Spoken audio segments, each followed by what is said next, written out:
Emergency से लेकर अब हाल तक पिछली आधी शताब्दी में हमने भारतीय कानून को बहुत नजदीकी से देखा है, पढ़ा है और उसमें उतार चढ़ाव को भी समझा है। बहुत गिनती के ऐसे जजमेंट्स आए हैं जिन्हें देखकर इंडियन जुडिशियल सिस्टम के प्रति मन श्रद्धा से भर जाता हो। लगता है कि हम भाग्यशाली हैं जो हमारे पास एक सुप्रीम कोर्ट है, वरना ये feminisation of Indian males, gradually vanishing of legally defence opportunities, ऐसे मुद्दों पर रोज ही लेक्चर सुनने को मिल जाते हैं। लेकिन आज का केस आम आदमी के अधिकारों के लिए गारंटी देता हुआ नजर आता है। ऐसा बहुत कम होता है कि आम आदमी को प्रताड़ित करने के लिए पुलिस आईओ और मजिस्ट्रेट दोनों की ही सुप्रीम कोर्ट ने बहुत खिंचाई की हो और दोनों को एक साथ दोषी पाया हो। लेकिन इस बार ऐसा हो चुका है। पिटिशनर के खिलाफ एक आरोप लगाया गया था कि उसने 15 दुकानों की बिक्री के नाम पर लोगों से 1,65,00,000 रुपए ले लिए थे, लेकिन इतने पैसे लेने के बावजूद भी खरीदने वालों को उन दुकानों का कब्जा नहीं दिया गया था। लिहाजा जो शिकायत करता है इस केस में और वर्तमान कंटेम्प्ट पिटीशन में कंटेम्नर नंबर 6 भी है, उसकी शिकायत पर 21 जुलाई 2023 को एक एफआईआर दर्ज की गई। सेशंस कोर्ट ने आरोपी की अग्रिम जमानत नामंजूर कर दी तो आरोपी हाई कोर्ट के सामने पहुंचा। हाई कोर्ट ने भी उसकी अग्रिम जमानत की अर्जी को मंजूर करने के लायक नहीं माना, नामंजूर कर दिया। तो आखिरकार आरोपी ने सुप्रीम कोर्ट में एक एसएलपी दाखिल की और उस एसएलपी पर आरोपी को सुनने के बाद सुप्रीम कोर्ट ने 8/12/2023 को उसकी अग्रिम जमानत मंजूर कर ली। दूसरी ओर शिकायतकर्ता के कहने पर पुलिस आईओ ने 13/12/2023 को, यानी कि अग्रिम जमानत मंजूर होने के लगभग 5-6 दिन के बाद, पुलिस आईओ ने 13/12/2023 को एसीजेएम कोर्ट में आरोपी की कस्टडी लेने के लिए एक एप्लीकेशन लगा दी। उसने कहा कि आरोपी को हिरासत में लेकर पूछताछ किया जाना जरूरी है। यह एप्लीकेशन जब एसीजेएम दीपाबेन ठाकर के सामने रखी गई तो दीपाबेन ने अपने ऑर्डर में लिखा कि सुप्रीम कोर्ट ने अपने ऑर्डर में जो इसका अग्रिम जमानत मंजूर किया है उसमें यह कहीं नहीं लिखा है कि आरोपी का कस्टडी रिमांड पुलिस आईओ द्वारा मांगा नहीं जा सकेगा या मजिस्ट्रेट के द्वारा दिया नहीं जा सकेगा। एक एसीजेएम लेवल के अधिकारी की इससे बड़ी अनपढ़ता और क्या हो सकती है। सुप्रीम कोर्ट ने अग्रिम जमानत दी है तो क्या उसमें यह बात स्पष्ट रूप से लिखी जानी चाहिए कि एसीजेएम साहब भी अब इसको छेड़ नहीं सकेंगे। एक सामान्य बात को एक जुडिशियल ऑफिसर नहीं जानता है तो इससे बड़ा दुखद समाचार और क्या हो सकता है। इसके बाद मजिस्ट्रेट दीपाबेन ने आरोपी का 7 दिन का पुलिस कस्टडी रिमांड दे दिया। आरोपी को पुलिस आईओ ने अपनी कस्टडी में ले लिया। मजिस्ट्रेट ने कहा कि आरोपी, अगर अब आपको बेल लेनी है तो जाओ और मेरे सामने एक बेल एप्लीकेशन को लेकर आओ, उसे लगाओ, मैं सुनूंगी और उसके बाद देखूंगी कि आपको बेल मिलेगी या नहीं मिलेगी। पुलिस आईओ की रिमांड एप्लीकेशन पर मजिस्ट्रेट के द्वारा किए गए इस ऑर्डर का असर यह हुआ कि सुप्रीम कोर्ट द्वारा दी गई अग्रिम जमानत अर्थहीन हो गई। सुप्रीम कोर्ट द्वारा अग्रिम जमानत दिए जाने के बावजूद ऐसा हुआ कि मजिस्ट्रेट ने आरोपी को जेल भेज दिया। यानी कि मजिस्ट्रेट ने दिखा दिया कि एक जुडिशियल मजिस्ट्रेट सुप्रीम कोर्ट से भी ऊपर होता है। रिमांड से वापस आने पर आरोपी पिटिशनर ने मजिस्ट्रेट को बताया कि उसको पीटा गया, थाने में उसको भूखा रखा गया और पैसे देने के लिए उसके ऊपर दबाव बनाया गया। स्वयं शिकायतकर्ता भी वहीं आकर उसको मार रहा था, लेकिन मजिस्ट्रेट ने आरोपी की इस बात को अपने स्वनिर्मित तर्कों के आधार पर खारिज कर दिया।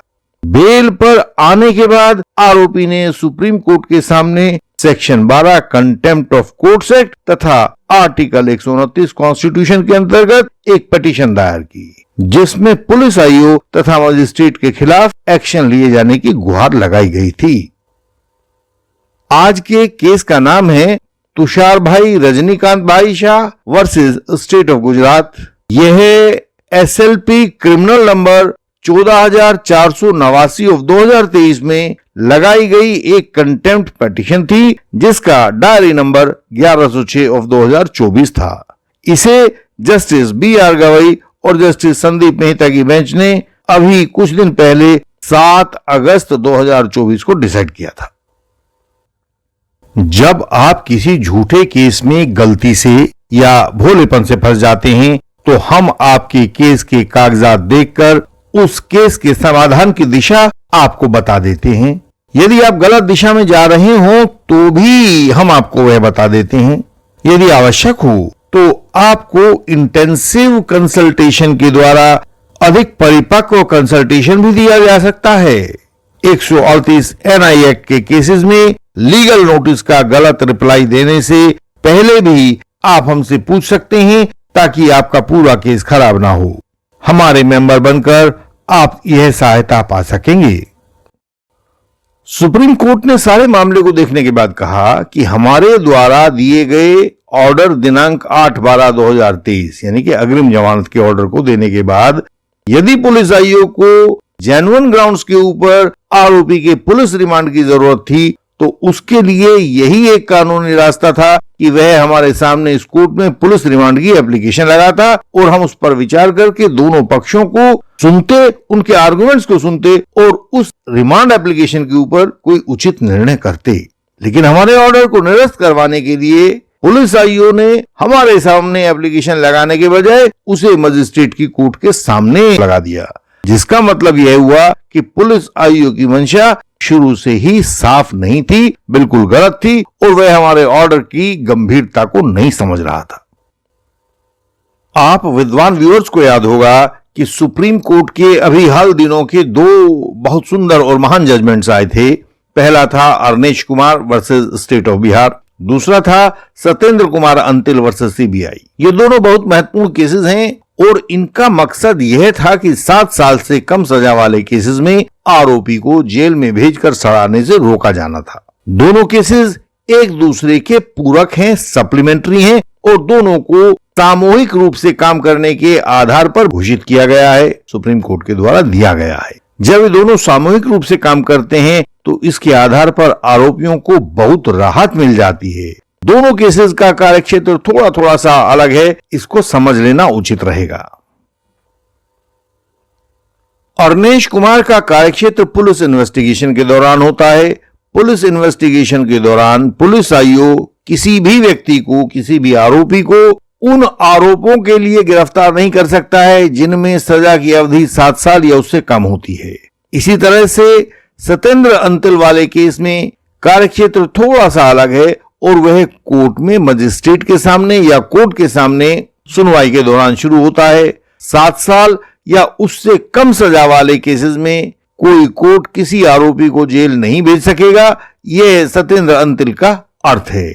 दोनों केसेस का मतलब यह हुआ कि अब 7 साल या उससे कम सजा वाले केसेस को बेलेबल केसेस की श्रेणी में डाल दिया गया है, क्योंकि इन्वेस्टिगेशन के दौरान पुलिस आयोग नहीं पकड़ सकेगा, यह अर्नेश कुमार का कहना है, और कोर्ट में आने के बाद मजिस्ट्रेट या कोर्ट उसको जेल नहीं भेज सकेगा, यह सत्येंद्र कुमार अंतिल का कहना है।